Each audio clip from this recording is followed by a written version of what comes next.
welcome to Two Flew Over the Cuckoo's Nest, the podcast that brings you all of the interesting subjects that most people don't talk about when it comes to mental illness.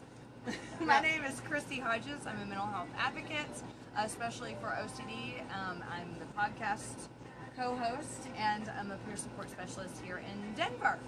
And I'm Kat Atwell, and I also advocate for mental wellness. I live with anxiety and depression. I think anxiety is my big magic power. I think so. Yeah, actually, you know what? That segue is so great. You know what I'm going to have to say now. Yep. Go, Chrissy. Well, first, Kat's going to give a little shout out to where we are, because we're going to be so fine. Because I can't remember where we are, and then she was like, schoolhouse. We're at the Schoolhouse Bar in Old Town Arvada, and it is gorgeous outside. It's like over 80, and mid-October, which is weird, so we're savoring it while we can. This place is so cute. It really is.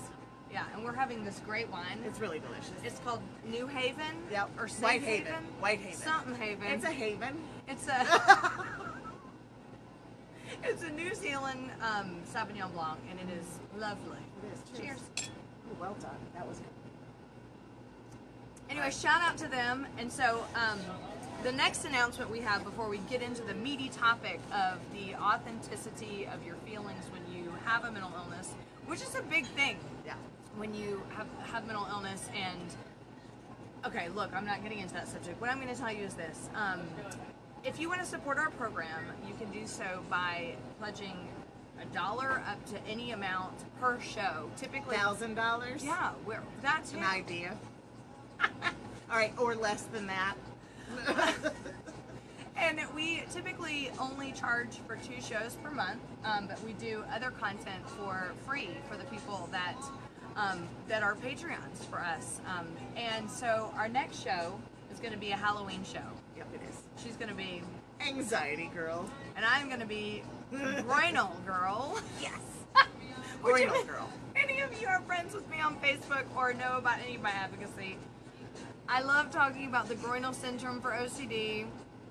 Okay, because nobody else does, and I don't want to feel alone. So we are going to do a Halloween broadcast. In costume. In costume. Yeah. Oh God. Okay, don't get any ideas of what the groinal girl costume is going to look like. Anxiety Girl is not just going to be wearing a sheet either. Mine will not be perverted, I swear. Or it might be. I don't know. You don't know either. Anyway, if you want to get that content immediately after we broadcast, please go to www.patreon.com. Yes, .patreon.com/Two Flew Over the Cuckoo's Nest, and you will have access to that content for our Halloween show. So Patreon followers will be able to watch that and view it, and that's our special treat to the people that support us. It's going to be super serious because spandex is going to be involved. I'm not going to be standing up. No, I'm not either. But I think I'm going to have a little eye mask thing, which will make me sweat a lot, and I will be very self-conscious. But I'm doing it for you guys. Anyway, thank you for all the feedback that you gave us from our last show.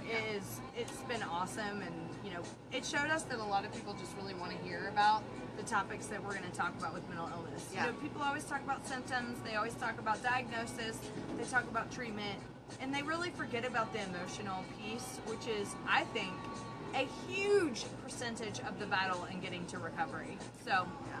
I think when you actually get your diagnosis at first, there is a process of acceptance and getting to that point. And I think oftentimes, once you've gotten the diagnosis, you think that's it.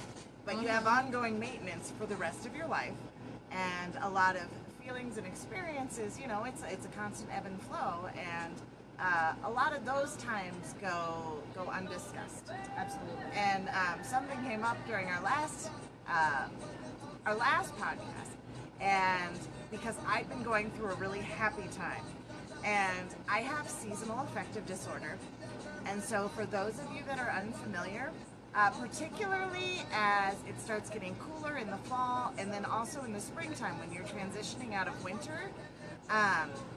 My moods start actually going up and down really dramatically. I also have been diagnosed with bipolar disorder, and so I was in kind of a hypomanic state, and it's very hard for me, and you can speak to your experience, when I get really happy, if it's really like from my heart, if I am legitimately happy, or I get to the point where I'm questioning, am I happy because I'm taking antidepressants and mood stabilizers?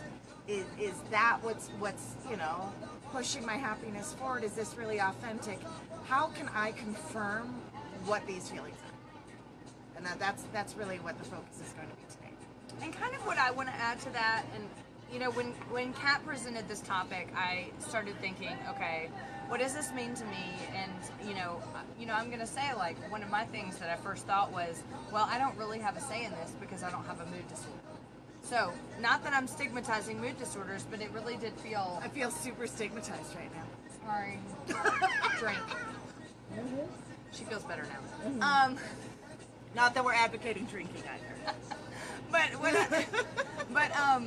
I think the thing is that, which I want another topic to be at some point, would be like competitive mental illness. Yes. Like, oh, this person has this, so maybe I don't understand. So, which I just wanted to do a side note of that.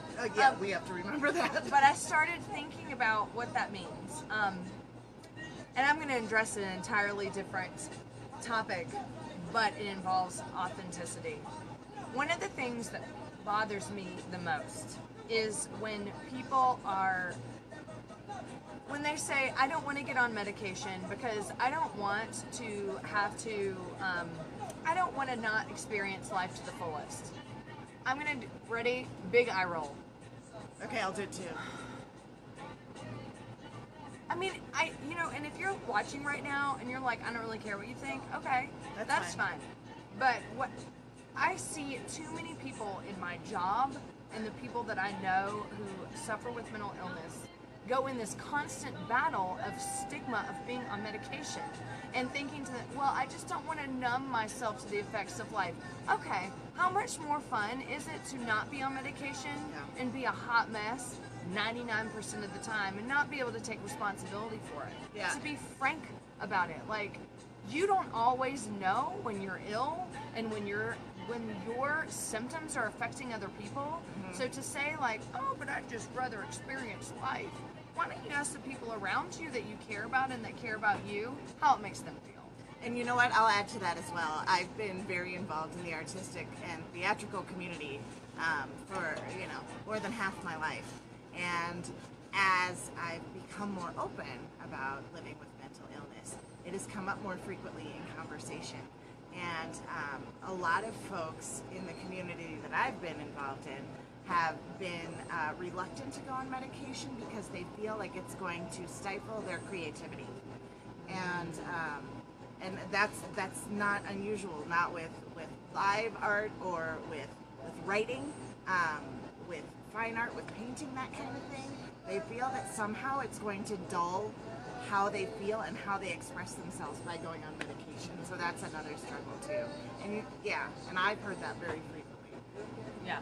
Well, I mean, and I think that there is a real, I think there's a real struggle and thing that might happen, and that it, and it could, especially when you first start to go on medication. But come on now, like, would you rather be miserable than to be able to figure out how to make it work? Meaning, if you're going to go into the hospital or you're going to, go through treatment for mental illness, yes, you may have to be on a huge cocktail of medications. Okay, that's just the way it is. But as you move into your recovery, you're able to scale back on those medications. You're able to scale back on, or to be able to find how it interacts find the right with cocktail of medications. I've been through a lot of them.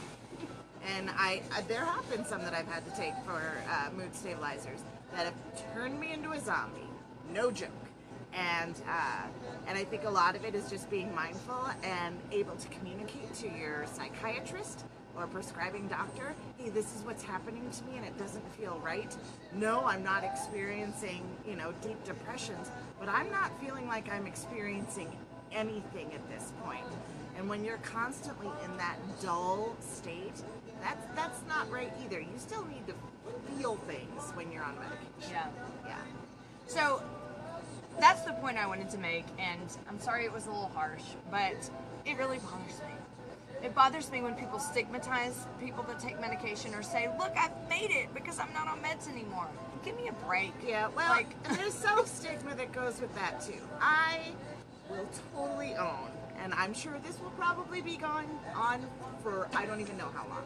I will get to a point where I'm doing all my mindfulness exercises and journaling, and I've been feeling good for a significant period of time. It is time to taper down on my antidepressant. And I was on the max dosage for my antidepressant for a while, which is fine. But I started tapering down, and it's almost like weight loss. You're like, if you just stay focused and you journal your food and you stay on track and you lose. I mean, in both of them, you're going down, and that's for me as someone that struggles with weight loss as well. I think maybe that's where my association is. Losing things in that case for me is good. Especially when the medication, one of the side effects is weight gain. And I have determined I can make it about halfway down before if I try to go down to like a quarter dose, shit goes bad. And it's really hard for me not to beat myself up about it, like somehow I've failed because I can't get off my medication. And that's not coming from anybody's outside stigma. That's on me. I haven't had anybody say, oh, well, you suck because you have to stick on your antidepressant. They would much rather see me, not isolating. And I've on most days I kind of come to peace with it. But, the stigma from other people that don't get it, that think that, like, it's quitting smoking to get off your medication. No correlation. Some people just need it. And, people with diabetes, they need insulin. They don't, all kinds of things. We don't go, you should be stronger. You should be able to produce more from the pancreas. Right. Is that where it comes from? I don't know. Neither of us have diabetes. But I know people that do, and I do know that I would never look at someone and be like, you must be or you've actually made it. Now you don't need your insulin. Are you Because trying hard enough? They would die. Just so you know, like, all these people are coming up here now on the porch, and so they're getting like a first-hand account of what's going on here. It's And fine. they may be like, those are nuts with guts. We are. Our nuts are. Not My cheers. So my specific feelings about authentic feelings. I think we should probably speak up because homeboy back here. Yeah, I know. We've got some music behind us. I think it's Bob Marley. I don't know. I can see about turning it down. Why don't you talk for a second, Elvis? No, don't. All right, Don't just get kidding. mad. All right. I don't want them We to don't get want mad to rock at the us. boat. Okay. No. We'll just lean it. I know. I hope you can hear us. If not, just watch. Sean David said if you turn the volume off on my videos, it's just as entertaining. I don't doubt it. So anyway, so my feelings about the authenticity piece, I experienced this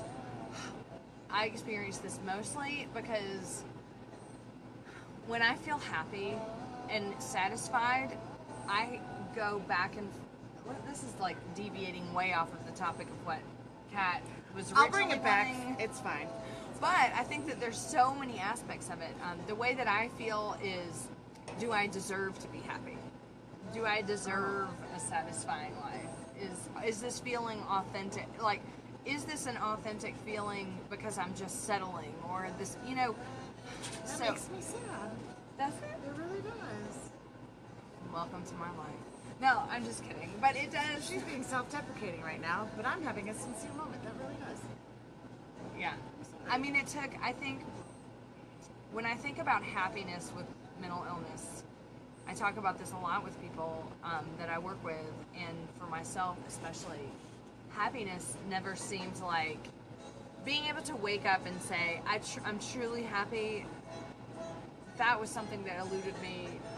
I don't know if I ever felt that until the last few years. And So I think the authenticity piece is more so, do I deserve happiness? Am I worthy of happiness? And so if I'm feeling happy, is that something that that is real, or something that I'm just like scraping the bottom of the barrel? Like, okay, well, this is good enough. And over the last year or two, especially meeting other people, like you find people that have dealt with mental illness and the stigma that goes along with mental illness, it really just has gotten me to take a look at the core issues of self-worth. And yeah, I do deserve a good life, and happiness is however you define it, but that no matter what I've been through, I'm worthy of that. And I think this is such a huge topic for us, and the authenticity of the feelings that we feel. Let's just put it this way: when I'm sad or angry, I'm like, yeah, this is how I should be, because this is what it's like to have a mental illness, and I'm a sad and angry person. Those feelings feel so much more real to me. And then when there's like happiness and contentment. Okay. I think, first of all, I will think, this can't be real because I don't deserve this. And second of all, this is only going to be fleeting because at some point it's going to all leave. So that's heartbreaking. And okay, so we have a very distinct difference with this. So growing up, I had plenty of happy times. My happy times are like happy times. And I don't, now of course, in my brain it's like, maybe I'm taking my happy times for granted. Oh God. I triggered her. You did a little bit. I'm not laughing at the fact that I did. We can laugh at this. It's probably okay. But it's like, good job, Chrissy. And I never thought for a second that anybody, and maybe we can talk about this in another topic, spirituality. But I come from a place where I really feel spirituality, not religion, spirituality. Oh, okay. That I think that we are innately supposed to be happy. I think we are born to be happy. Do you? Yes. Yeah, we're gonna have a happy? talk. Yes.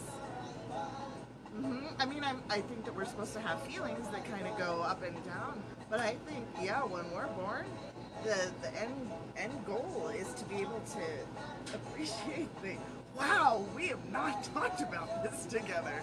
I don't know if I agree with that. Oh, wow. So Bob Marley back here right? would totally side with Kat. Yeah, I would.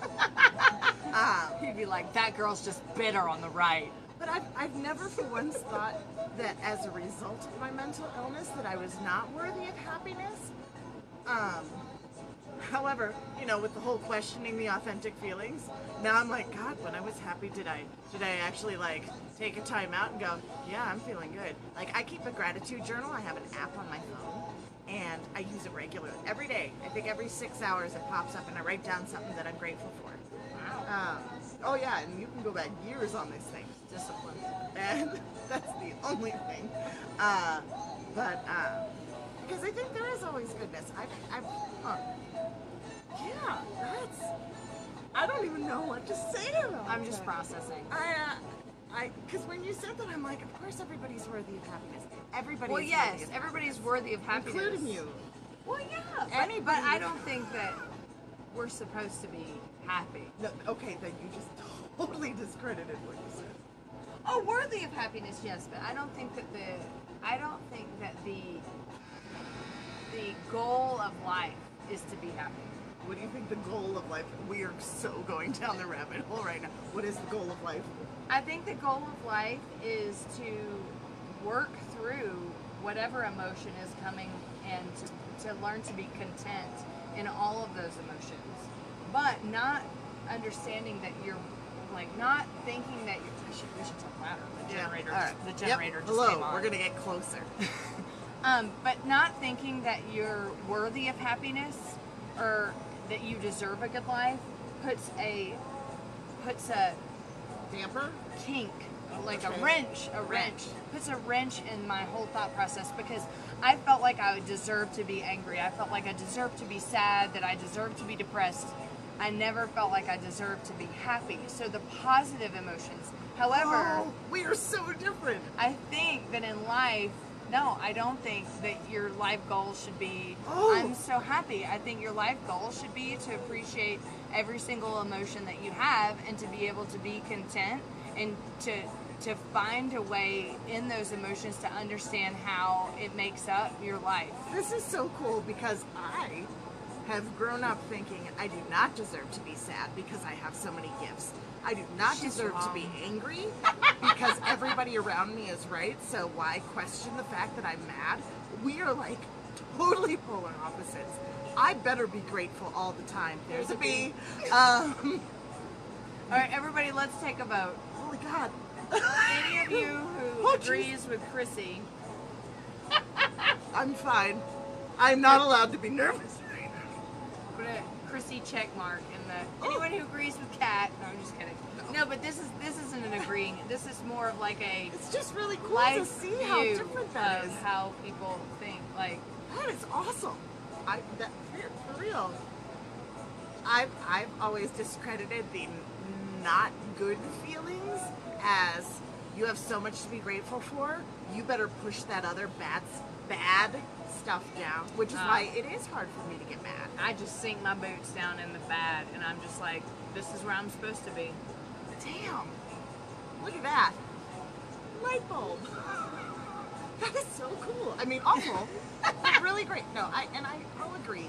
I think with life in general, it is learning to experience all of your feelings and accepting them through your journey. And I think it's also a matter of connectedness. I think, beyond feelings is to just be able to connect with people and have a human experience with others and recognize that you're not alone. Yeah. Oh, absolutely. Yeah. I think that. Excuse me. I mean, I really do feel like this is a great way to look at how people just look at life in general and how it may set people up who do develop mental illness. I'm pouring wine right now. It may show them the bottle. Show them how. Oh, right. Show Okay. them how good it is. So here, if you like Sauv Blanc, Is that gonna come Is it out backwards? Right? Oh, okay. I don't know. white There, read from this way to this way. right, wrong, left. I keep Whatever. saying safe haven. Anyway. I think this just goes to prove that, going into having a mental illness and dealing with these major emotions that come along with a mental illness, your different life experiences, the way that you were brought up, the symptoms of your mental illness can really alter the way that you view them and the way that you look at your emotions on whether or not they're authentic. For or sure. not. This has been really eye-opening for me. So, yeah, I think that's fascinating. And maybe that's why I question my happiness more often than if I feel depressed or angry. Because those I sink into and feel bad about. And I'm like, these are normal, but insofar as I shouldn't be having them. So I'm hyper aware of them because I need to fight them off. Does that make sense? Yes. And I question a lot of times because I tend to default to anger and sadness. And so I will more than likely, whenever that happens, think to myself, I should feel guilty for feeling this way because I feel like anger is wrong and being sad is wrong and I'm not appreciating life. But I can't help it because I think I deserve to be there because I have a mental illness. So, See, and I don't deserve to be there because I'm not appreciating everything else enough. hi, we're fucked up. That is so fucked up. We just lost a listener because we said fucked up twice. Cheers. Yeah. Oh, that's funny. So yeah, when I'm happy, it's like I'm supposed to be happy. And I'm actually there right now. Like I'm aligned with where my brain says that I should be. And I think that's why I get doubtful about it. Because I'm like, Yeah. this is where I'm supposed to be. But I'm so much better at not being here and feeling somehow less because I'm not where I should be. Right. There's a lot of, I think, shoulds. I think Yes. there's a lot of shoulds, nevers, always in mental illness. What ifs? Yes, it is. I'm supposed to be here. I should be here. You know, why am I not here? And so Story I of my think life. that gets very tied up in our emotions and the way that we handle anything. I mean, I think the bottom line is when we are diagnosed with mental illness, we all of a sudden feel like we can't trust our brain. Yeah. We think our brain has deceived us. We've, you know, for me it was 12 years before my diagnosis, and I'd created this huge story that made sense to me, and then all of a sudden someone told me none of that is true. And so I had to cope with the fact that the story that kept me alive was a lie. So I'm really feeling for Chrissy right now. I got a diagnosis and I figured, well, duh, of course, everybody has anxiety and depression. I'm and better just kept now. going. I mean, it's been 19 years. Mine was 20. But mine was like, I don't need a doctor to tell me this. Way to go, guy. You make a lot more money than I ever will because I'm not successful enough. Oh my God. I'm gonna wind up crying. Sorry, y'all. You know those like song lyrics? It's like, I have to cry because, no. I have to cry because if I'm... Nope, I don't even know where I was going with that. It's an Indigo Girls lyric. I will have it for our next episode when I will be wearing spandex. I think that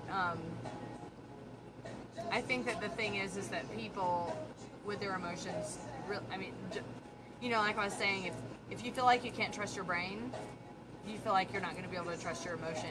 Yeah. And you tend to gravitate the emotions that feel most comfortable, and a lot of times that's negative emotion when it comes to mental illness, unfortunately. And I think too, as a comedian, I've become so accustomed. I know I'm witty. I know I'm funny. Those are things that I can own, which is great. But I'm so used to making other people laugh and appearing happy all the time that, I mean, like, that's my default. People think that I am genuinely a happy person all the time because I can. I mean, I'm not saying that I'm faking it all the time. This is where we get murky. But that's pretty effortless to me to lift other people up and to make people laugh. I do it frequently in a self-deprecating way, or sometimes not, just being goofy because a lot of people are afraid to do so, and I'm not. And maybe it's because I'm so consistently showing that entertaining side and knowing other people are happy because of what I'm doing. At least I hope they are. That when I get there myself, and it's not through effort or being on stage, that it's like, damn, I don't. That's it. I don't know why this is happening. I feel like I need to have a reason to be happy. And if I can't identify, much like with panic attacks, why am I panicking? What has gone wrong? Same thing with happiness, but on the other end, what am I missing that I should be appreciating right now? I really shouldn't fuck up the fact that I'm happy right now, but I want to know why. So I think that the important thing to remember is, what does all this mean to you? You know, how do you identify your emotions? Do you identify negative emotions as being wrong? Do you identify them as this is my default? Do you identify your positive emotions as being right? And or do you identify that as that's your life goal and that's what you strive to be happy all the time? I mean, I think that's impossible, but that's something that I've strived to do, and it is impossible. It's exhausting, and it makes you very sad because it is unachievable. Yeah, but I think that with mental illness, okay, this is what I really think. Not that What do you really think? I mean, not that before I wasn't really thinking that. She hasn't been thinking this whole time. What I really, oh my God, what I think is, it's all of a sudden when you are dealing with a major mental illness, you have to, this is going to sound awful, but it's almost... I'm so excited for this. It's almost as if you have to take every little piece of who you are and you have to redo it. You have to examine it and you have to decide, is this real? Is this not real? And it's miserable. Yes. But it also, I guess, what I want to convey to you is it can be amazing. Because, yeah, when we live and struggle with illnesses for years and years and years before diagnosis. And the most phenomenal thing to me is that people will say, I just want to go back to where I was when they're in the hospital. They will say, I want to go back to where I was because I wasn't diagnosed then, and at least everything made sense. But if you, instead of the way that society portrays it as this is the worst thing that could ever happen to you, if you can look at it as this is a new beginning, it may be a horrible diagnosis in your mind, but you get to look at all the parts of you that weren't functioning right, and you can say, I can choose to feel this way, I can choose to accept this emotion, but oh my God, it takes a lot of strength and courage, and it takes a lot of time. And work, yeah. There have been times, and much less than there used to be prior to my diagnosis and active involvement in therapy and investment in myself, but I used to get pissed. I mean, like, legit pissed at people that just seem to be able to sail through life without having to pick apart their feelings. I hate them. I just was like, how the fuck do you just get to be happy? You just don't even seem to worry but about don't it. you think they're creating a facade too? I don't. No, I don't. I do. I think everybody creates a facade because of the very belief that everybody thinks that you should be happy and that's what you should strive for all the time, which I vehemently disagree with. And I disagree with Chrissy. I'm sure that they have times that are down, but like I've had friends when I am having like a massive freak out, you know, and I'm not exaggerating. My freakouts are on a level, and I'll have people who are in the situation with me. Perfect example. So years ago, I was with my friend Emily, and she had a Ford Bronco. Not the greatest car at the time. It needed a lot of work. And we had been downtown at a wine bar, because some things never change. And she had been in a car accident several years ago, and it made her very wary about driving at night. So I offered to drive her Bronco home, right? To my house. So she had to take me home, and then she had to go back to her house. So we are, for those of you in Denver, we were going north on I-25, and you have to take an exit onto 36 highway, okay? A left-hand exit. We went, and her car was making these freaky noises. And I'm like, this is not cool. You need to get your car checked out, like, ASAP. We go around this curve, and her entire wheel comes off of her truck and goes bouncing across the highway. Thank God nobody was injured. But, and that I was able to maneuver the car onto the blind left-hand shoulder of the road when my brain just like, bam! I mean, it just blew up. And Emily was laughing. She's like, this is fine. I'm just going to call a tow truck. And I'm like, what are you doing? I can't believe it. We could die at any time. Holy crap. And for her to just be like, you know what? It's going to be taken care of. You know, we're on a shoulder. Nobody's going to hit us. And by the time we got the state trooper there, by the way, I was hyperventilating. Every time a car came by, I saw my life flash. Well, I think it was easy for Emily to say since she wasn't driving. No, but she was on the side where all the cars passed. I actually freaked out that I was driving her car, and I'm like, we need to trade places. So Emily, who, God bless her, is at least 75 pounds lighter than I am, had to deal with me climbing on top of her to get away from the drive, because I was like, if the cops come and I'm driving your car, and I shouldn't be driving your car, that's just shit on top of shit. And so by the time the state troopers came, she's still laughing, by the way. They come up to the car. By now she's in the driver's seat, and they're like, are you guys okay? I am hyperventilating and completely, and I'm medicated, by the way, but panic attack up to 11. And she's like, yeah, we're good. And I'm like, not good. They're like, do we need to call you an ambulance, ma'am? And this is kind of like with the medication. I'm like, no. Because somehow having an ambulance come to help me with a panic attack somehow felt wrong. Yeah. God, breakthrough moment just now. Yeah, because, oh God, how shameful. I mean, she's laughing her way through it, and I'm falling apart. And yes, it had a happy ending because it did, and we're lucky that it did. But it's those kinds of things where I'm like, how did you laugh your way through it and not worry?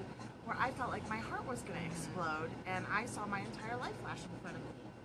And that's, you know, and that's what I live with, and that's, but it's those people when I'm like, damn, why couldn't I laugh my way through this? I want to be able to, you know, and I'm not saying she certainly wasn't faking it. It was a crisis situation, and that's just how her brain handled it. But I think those of us, especially those of us that live with anxiety, we go to worst case scenario like that. That was a hell of a snap, by the way. That was. Thank you. And thank you for letting me like totally ramble on. That we do. We go to that worst case scenario. What if this happens? What if this happens? I should be taking it as lightly as she is, because of course people are going to take care of us. And that's where a lot of my struggle comes from. So, I mean, I think that, as you can see during this whole discussion, these feelings come from different places for people. And I think that this isn't just mental illness in general, but No. I do think that We have hyper awareness about our feelings, I think. Absolutely. And because of the medications in some cases. But medications aside, I mean, I understand for you that that's a big deal, because it is. It pisses you off if you're medicated and people are trying so hard. It pisses me off when I'm trying to get off and I'm like, I don't need to get off this. This is keeping me stable. But beyond medications, I think if you are seeking therapy and if you are in recovery, it is your job to be dialed into how you're feeling. well, and I think that why would you want? I mean, why can you even? The thing that bothers me the most is that, you know, typically our feelings come from our brain. And so when you're told that your brain doesn't work, and when you're told in therapy, well, we're going to retrain your brain, and when you're told by your psychiatrist, well, these medications are going to make your brain feel this way, how the hell could you trust anything that comes out of your brain? So how am I feeling? I'm feeling happy today. Is this really real? Am I really happy? I'm feeling sad today. Is this a byproduct of medicine? Is it blah? So a lot of people think, well, I just don't want to be on the medication so I can feel things freely or whatever. Like, it's so convoluted. So whatever your journey is in that, it's up to you to figure that out. And like that sucks that like all we can say after all of this is good luck, it's your journey. But the truth is, Suck it up, y'all. Welcome. but the truth is that, as you can see, like, Kat and I are super similar in a lot of ways, but we have a completely different view of how we see things, how we process things, and how we understand our feelings about that. That doesn't make either one of us wrong. It doesn't make either one of us right. It makes our journeys unique. Yeah. And you're the same way. Yeah, it's funny, to be honest with you, we've had friends tell us how similar we are and how we're both very outgoing and very passionate. And this discussion alone, I'm like, well, when I'm depressed, I'm like, well, yeah, duh, this is normally how it is. And now I'm going to feel guilty because I shouldn't be depressed in the first place. And to find out that Chrissy feels differently than that when she's depressed is just, I mean, for real, it's eye-opening for me. Yeah. So what is it for you? Yeah. I mean, how do you feel? What do you feel like when you're happy? What do you feel like when you're sad? What do you feel like when you're having symptoms that you think are coming to your from your medication or whatever? But I think the main question is how much do you want those emotions and those feelings to define who you are? Yeah. What does that mean to you? How do you celebrate them regardless if you're happy or if you're sad or if you're angry? You know. How do you think the world thinks you should be? Yes. Whatever you think that, get rid of that. And think about how you want to be. How you think you should be in life. Because whatever you think the world thinks you should be, that is a product of not your own thinking. That's a product of something that was told to you probably before you found out you had a mental illness. You just made me have an aha moment. Okay, so going way back to when we were talking about like life purpose. So I think when you're born, you were born this like perfect, unfettered, unjudged, you know, no nobody has put thoughts into your brain yet, so why wouldn't it be pure and authentic and celebrated? And as you grow up, I mean, not intentionally, but you kind of take in how you're supposed to process feelings through the people that surround you, through the news, and then when you have a mental illness on top of it, it tweaks it further. I think a lot of it, for me, when I think happy, I think when I'm born, maybe I should think, maybe I am using happy and authentic in the same way, and I shouldn't. There's another aha moment for me. I'm so excited to journal tonight. We're gonna get some good blogs out of this. Yeah, we are. God, I haven't been blogging. I'm gonna feel bad about not blogging for a while.